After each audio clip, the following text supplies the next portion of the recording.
السلام علیکم۔ مفتی طارق مسعود کی ویڈیوز دیکھنے کے لیے اس چینل کو سبسکرائب کریں اور سپورٹ کریں۔ جزاک اللہ۔ مسلمان کعبہ کے سامنے کیوں جھکتے ہیں؟ میں نے اپنے ہندو دوست کو کہا کہ آپ بتوں کی پوجا نہ کیا کریں، اللہ ایک ہے، کیوں پتھروں کی پوجا کرتے ہو؟ تو اس نے کہا کہ آپ مسلمان بھی تو پتھر کے آگے سجدہ کرتے ہیں، کعبۃ اللہ بھی تو اینٹوں کا بنا ہوا ہے، اس بارے میں وضاحت فرما دیں۔ جہاں زیب سومرو ٹنڈو محمد خان سے۔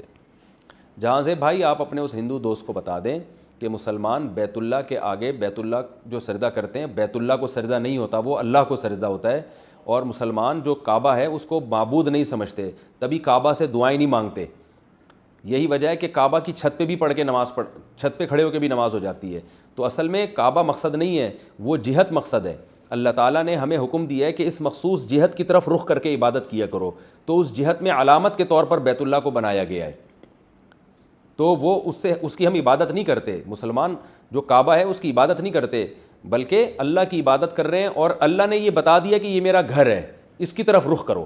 جبکہ ہندو جو پتھروں کے بتوں کی عبادت کرتے ہیں تو انہی بتوں سے مانگ رہے ہوتے ہیں، وہ اس کا مطلب وہ یہ سمجھتے ہیں کہ یہ بت ہماری بگڑی بنا سکتے ہیں، جبکہ ہم کعبہ کے بارے میں یہ خیال نہیں کرتے کہ یہ ہمارا نفع پہنچا سکتا ہے، نقصان۔ کعبہ کچھ بھی نہیں کر سکتا، وہ تو بے جان چیز ہے۔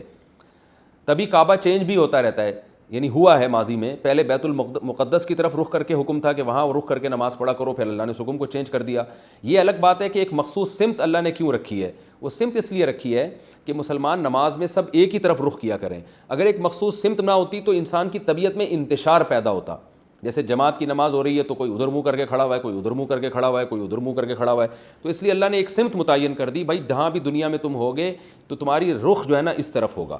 تو اللہ نے بتا دیا اینما تولوا فثم وجہ اللہ، یہ رخوں میں کچھ نہیں رکھا، کدھر بھی رخ کرو گے اللہ ہے، لیکن ایک تمہاری طبیعت کو انتشار سے بچانے کے لیے، ایک انسان کی جو ہے نا کہ یہ فطرت ہوتی ہے کہ وہ ایک خاص سمت کی طرف جب اس کو بتایا جائے کہ یہی سمت ہے تمہارے لیے مقدس، تو اس میں اس کی عبادت میں دل جمعی پیدا ہوتی ہے۔ پھر اس میں مسلمانوں کا اجتماع بھی ہے، اللہ نے بتا دیا یہ میرا گھر ہے اور اس کا طواف کیا کرو، تو میرے گھر کا طواف میں یہی سمجھوں گا جیسے میرا طواف ہو رہا ہے، تو سارے مسلمان وہاں جمع ہو جاتے ہیں، اس سے اجتماعیت پیدا ہوتی ہے۔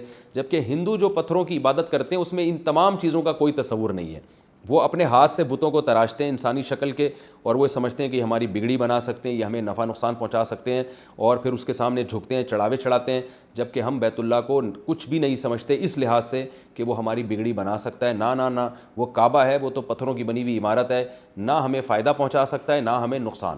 یہی وجہ ہے کہ صحیح حدیث میں آتا ہے حضرت عمر رضی اللہ تعالیٰ عنہ نے بیت اللہ میں جو حجر اسود ہے نا اس کا بوسہ لیا، تو آپ نے فرمایا کہ میں تجھے جو چوم رہا ہوں صرف اس لیے کہ میں نے نبی کو دیکھا ہے تجھے چومتے ہوئے، ورنہ اللہ کی قسم نہ تو کوئی نقصان پہنچا سکتا ہے نہ تو کوئی ہمیں فائدہ پہنچا سکتا ہے۔ تو اللہ نے اس کو اپنا گھر قرار دے دیا ہے۔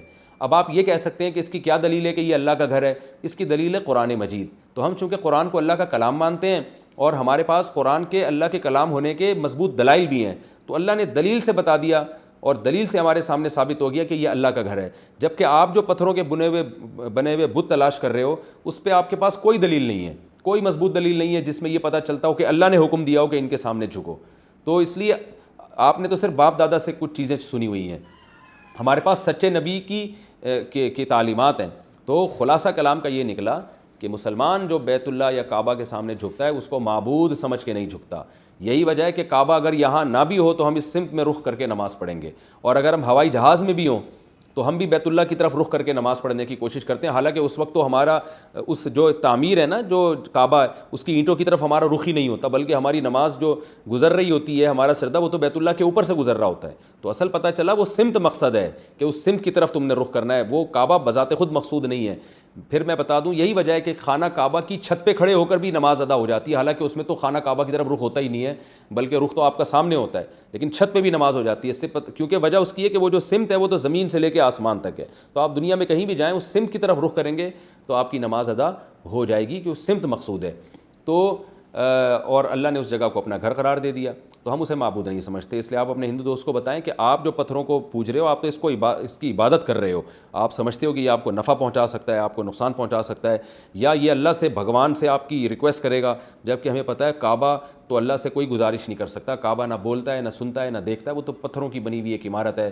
بس اللہ نے کہہ دیا میرا گھر ہے، اپنی طرف نسبت کر لی، اور اللہ نے کہہ دیا کہ میری عبادت کرنا چاہتے ہو تو اس کی طرف رخ کر کے سجدہ کر لو. تو میں یہی سمجھوں گا کہ میری طرف مجھے سجدہ کیا تم نے. تو اس لیے مسلمانوں کے کعبہ میں اور ہندوؤں کے جو بھگوان ہیں ان میں زمین آسمان کا فرق ہے اس تصور میں.